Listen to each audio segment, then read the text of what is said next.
Hello বন্ধুরা, রূপাস কিচেনে আপনাদের সকলকে স্বাগত জানাই। হাজির হয়ে গেছি নতুন এক ভাপা পিঠার রেসিপি নিয়ে। কোনো রকম চালের গুঁড়ো ছাড়াই কিভাবে সুজি দিয়ে ভাপা পিঠা তৈরি করতে হয় সেই রেসিপি নিয়ে আজকে হাজির হয়েছি। একদম সহজ পদ্ধতিতে করে দেখাবো, অবশ্যই বাড়িতে একবার ট্রাই করবেন। তাহলে চলুন দেখে নেওয়া যাক।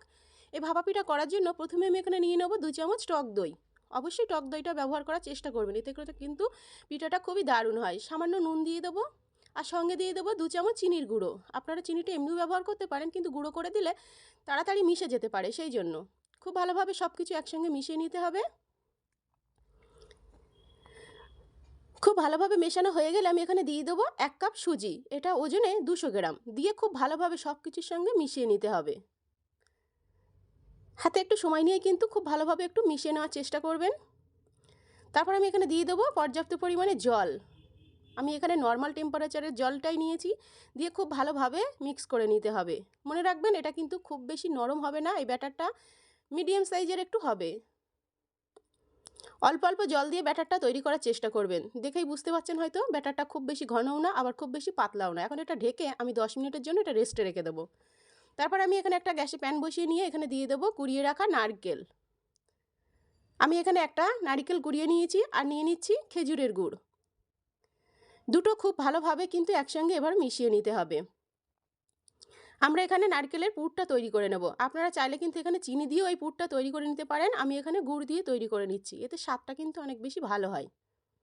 খুব ভালোভাবে একসঙ্গে মিশিয়ে নিতে হবে। এখানে কিন্তু কোনো রকমের জল দেওয়ার একদমই দরকার নেই। গুড়টা যখন গলে যাবে তখন কিন্তু এরকম নরমই হয়ে যাবে। তারপরে এটা রেডি হয়ে গেলে, শুকনো শুকনো হয়ে গেলে আমি একটা অন্য পাত্রে তুলে রাখছি।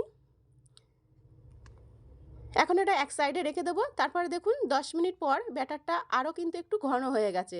সুজিটা কিন্তু জলটা টেনে নিয়েছে, দেখতেই বুঝতে পাচ্ছেন। এখন এখানে আমি আরও কিছুটা পরিমাণ জল ব্যবহার করব। সামান্য একটু জল দিয়ে দিলাম, দিয়ে খুব ভালোভাবে মিক্স করে নিতে হবে। একটা হ্যান্ড উইক্সের সাহায্যে আমি কিন্তু ব্যাটারটা রেডি করে নিচ্ছি। আশা করি দেখেই বুঝতে পারছেন। খুব ভালোভাবে একটু ফেটিয়ে নেওয়ার পর আমি এখানে দিয়ে দেবো 1/2 চামচ বেকিং সোডা। সোডাটা অবশ্যই দেওয়ার চেষ্টা করবেন, এতে করে পিঠাটা কিন্তু খুবই সফট হবে এবং খেতে কিন্তু খুবই ভালো লাগবে। খুব ভালোভাবে মেশানোর পর আমার ব্যাটারটা রেডি হয়ে গেছে। এখন দেখুন এর ঘনত্বটা আমি দেখিয়ে দিচ্ছি। আপনাদের কিন্তু দেখেই বুঝে নিতে হবে এর ঘনত্বটা কতটুকু হয়েছে। একদম পাতলাও হয়ে যায়নি, আবার কিন্তু খুব বেশি ঘনও নেই। আজকের পিঠা তৈরি করার জন্য আমি এখানে 2টো গ্লাস নিয়েছি। এই গ্লাসেই কিন্তু পিঠাগুলো তৈরি করব। 2টো গ্লাসেই আমি এইভাবে একটু অয়েল ব্রাশ করে নিচ্ছি, যাতে পিঠাটা পরে তোলার সময় খুবই সহজ হয়। তারপর যে ব্যাটারটা রেডি করেছি, এই ব্যাটারগুলো আমি এই গ্লাসের মধ্যে দিয়ে দেব। পুরো ব্যাটারটাই কিন্তু আমি এই 2টো গ্লাসের মধ্যে সমান সমান ভাগে দিয়ে দেব। এইভাবে এই পিঠা একবার অবশ্যই বাড়িতে ট্রাই করে দেখবেন। এটা কিন্তু দারুণ স্বাদের হয়, ছোট বড় সবাই কিন্তু খুবই পছন্দ করবে। এটা একদমই সফট থাকে। পুরো ব্যাটারটাই কিন্তু আমি এখানে ভাগ করে 2টো গ্লাসের মধ্যে দিয়ে দিয়েছি। গ্লাসটা পুরো ভরে দেওয়ার কোনো দরকার নেই। যখনই পিঠাটা রেডি হয়ে যাবে তখন কিন্তু গ্লাসটা একদম ভরে যাবে। তারপর আমি এখানে যে নারকেলের পুরটা তৈরি করে রেখেছি, সেই পুরটাকে আমি 2 ভাগে ভাগ করে নেব এবং দুটোকেই একটু লম্বা লম্বা করে শেপ দিয়ে নেব। এইভাবে এই নারকেলের পুর দিয়ে সুজি দিয়ে ভাপা পিঠা অবশ্যই বাড়িতে একবার ট্রাই করবেন, দেখবেন এটা কতটা স্বাদের হয়।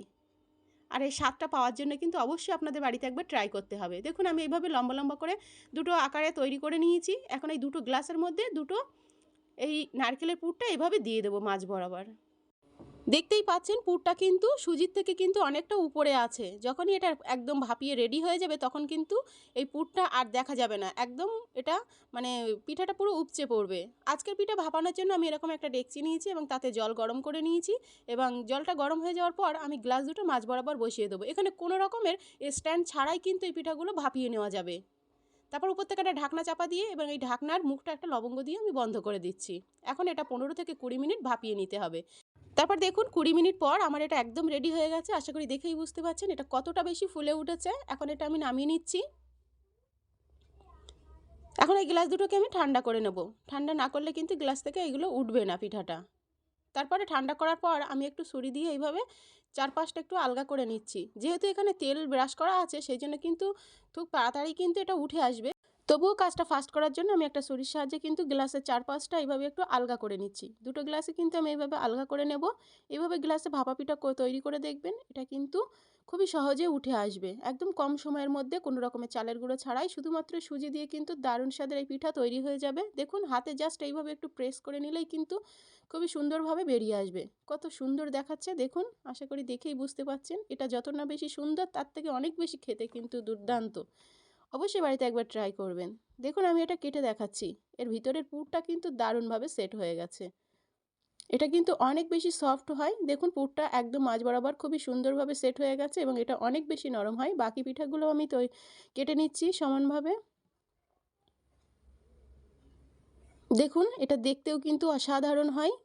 আমি সব পিঠাগুলোই কিন্তু এইভাবে সেম পদ্ধতিতে কেটে নিয়েছি। আশা করি দেখেই বুঝতে পারছেন এটা কতটা লোভনীয় হয়েছে।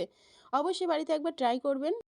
শুধুমাত্র সুজি দিয়ে এই শীতে এরকম ভাপা পিঠা অবশ্যই কিন্তু একবার ট্রাই করে দেখবেন। বাড়ির ছোট থেকে বড় সকলেই খুবই পছন্দ করবে। একবার খাওয়ালে কিন্তু বারবার রিকোয়েস্ট আসবে। আশা করি আমার আজকের রেসিপি আপনাদের ভালো লেগেছে। ভালো লাগলে অবশ্যই ভিডিওটা লাইক করবেন এবং চ্যানেল সাবস্ক্রাইব করে পাশে থাকবেন। দেখা হবে নতুন রেসিপিতে। ধন্যবাদ সবাইকে।